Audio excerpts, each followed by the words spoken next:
it's asking you to do another correlation. This time it's for Spearman's rank rather than Pearson's.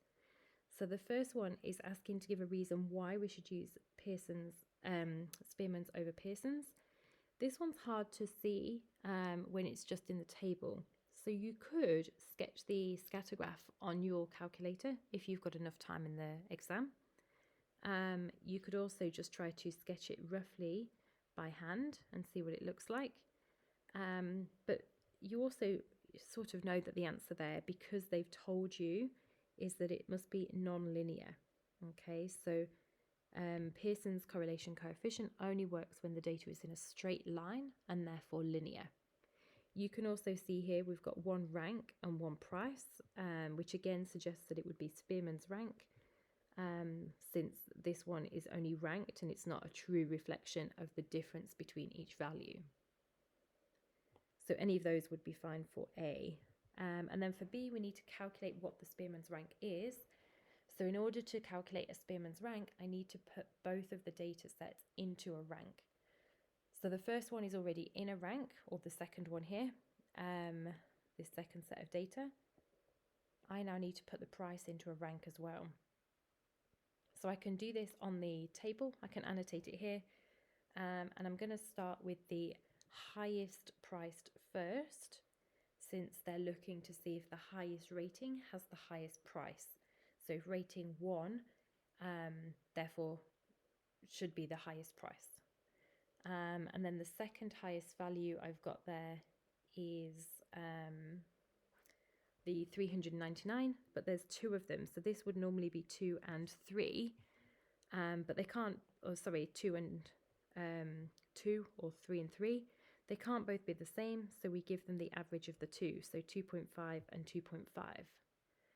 And then my next highest bit of data is 165, so this now goes to 4, because I've already used rank 1 and rank 2 and 3, essentially, which got averaged as 2.5. So this is now rank 4. Now I'm looking for rank 5, which is this one here, 150, then rank 6, rank 7, rank 8, 9, and 10. So now that I've got the data ranked, I can go into statistics and edit, and I can type in my 2 sets of data. So both of these need to be typed in as the rank.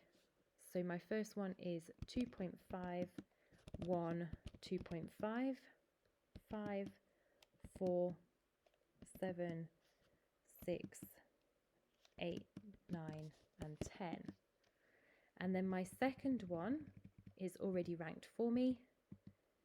So this is 6, 5, 7, 8, 10.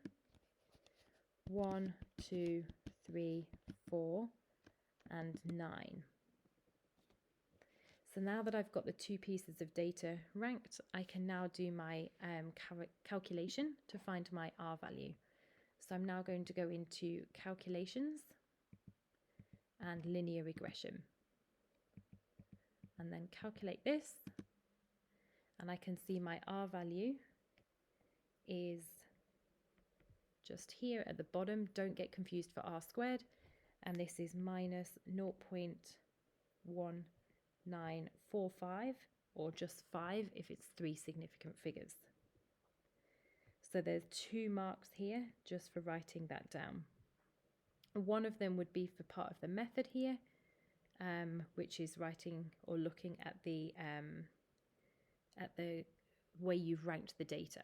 Okay. And then for the last part of the question, you're commenting on whether or not it supports that the higher price, the higher the quality of wine. And looking at our data, looking at our R value, it's a negative. So if anything, it supports the opposite, but it's also very, very weak. It's only 0.1 or 0.2.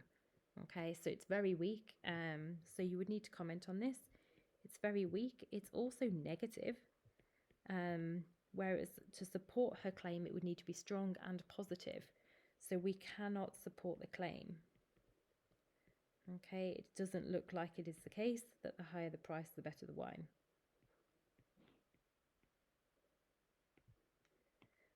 So there's 1 mark there. and you also need to give a reason. You can't just say that it is or it isn't. Okay, so you must give a reason for why that is the case. And then the first question there was a just one mark there for the answer. Okay.